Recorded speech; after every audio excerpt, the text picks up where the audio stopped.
40,000 delegates in a country with a reported 60,000 political prisoners, and a climate summit at the Lamborghini Conference Centre. Egypt's repressive state then, an unlikely place, human rights groups say, for humanity to save itself from itself. This is insane. But we're running out of time. Physics, not politics, demanding we break our addiction to oil and gas. We have to cut greenhouse gas pollution nearly a half by 2030. Instead, we're on course to increase it 10%. So the glossy plastic feel of Sharm el-Sheikh, a world away from Glasgow just a year ago, in a world profoundly reshaped. Since then, the short-term crises of Ukraine and the cost of living crisis have distracted from the longer, potentially terminal issue, cutting fossil fuel pollution. This year being an African summit, the expected focus will be on how rich polluting countries compensate, yes, pay up, poor ones worst affected by our pollution. That will dominate. But there could hardly be a worse economic environment for that debate. The $100 billion a year promised 13 years back by rich polluting nations is still broken. If $100 billion seems a lot, consider this. Governments spent $16 trillion on COVID. The biggest 5 oil and gas companies have made $168 billion profit this year alone. So today the UK handed over global climate leadership here to Egypt. Alok Sharma in tears a year ago in Glasgow. He said then that the deal he got to keep global temperature rises to 1.5 Celsius was on life support. A year on, many scientists believe that goal is now in the mortuary.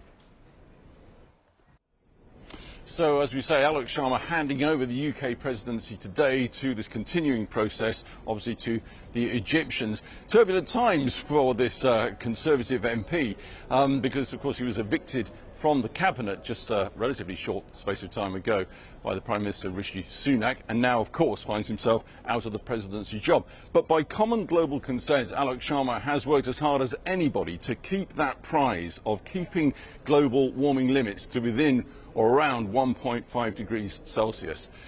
So I caught up with him a little earlier. This year and this conference are all about implementation. Countries have to deliver on what they promised.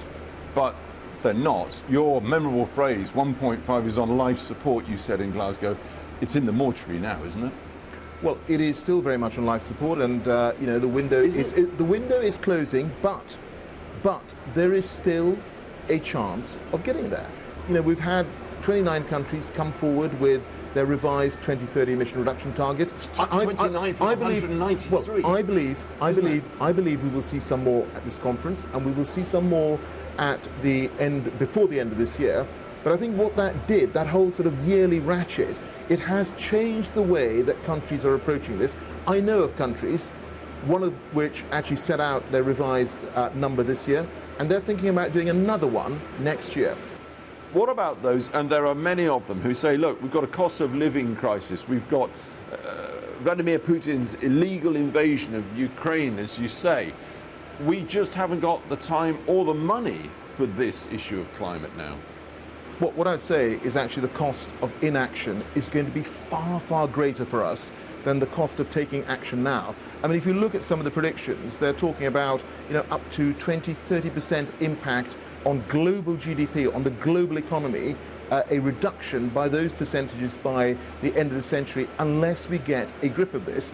And actually, this is absolutely about the environment. This is leaving a better future for future generations. But this is also about economic growth. And we need to ensure that people around the world understand that this is one of the biggest growth opportunities that there has ever been. So, a new coal mine in Cumbria, yes or no? We have spent the last 3 years saying that we want to consign coal power to history. And we made some progress, historic progress actually at COP26. You then have to consider, you know, this coal that is potentially going to be mined, where will it go? The vast majority of this is going to be exported outside the UK. What about drilling for oil and gas in the North Sea?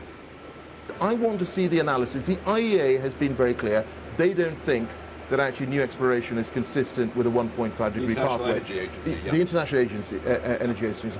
The Climate Change Committee in the UK has said, they suggest a presumption against exploration, but they recognise there are energy security issues. And I think, so what I would like to see is analysis coming from either the government or the Climate Change Committee demonstrating how any of these policies are consistent with our net zero future and our net zero commitments.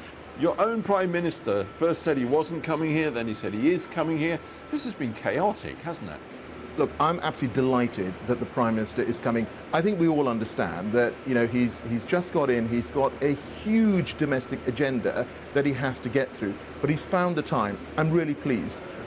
What he will do is stand shoulder to shoulder with other world leaders here in Egypt, and it'll be an opportunity to demonstrate that the UK is absolutely still leading on the front line in the fight against climate change. In terms of cabinet, you've been booted out.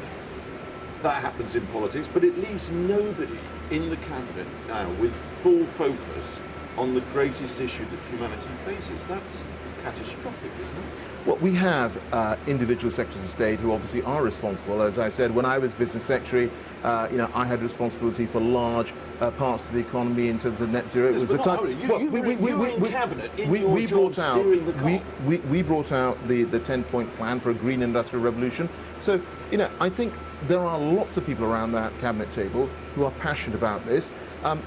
For me, what is important is how quickly we follow through on the policies and deliver and implement them. That ultimately is the acid test. Alan, thanks very much. Thanks for your efforts these last 3 years. It's a real pleasure. Thank Great you. stuff. Thank you.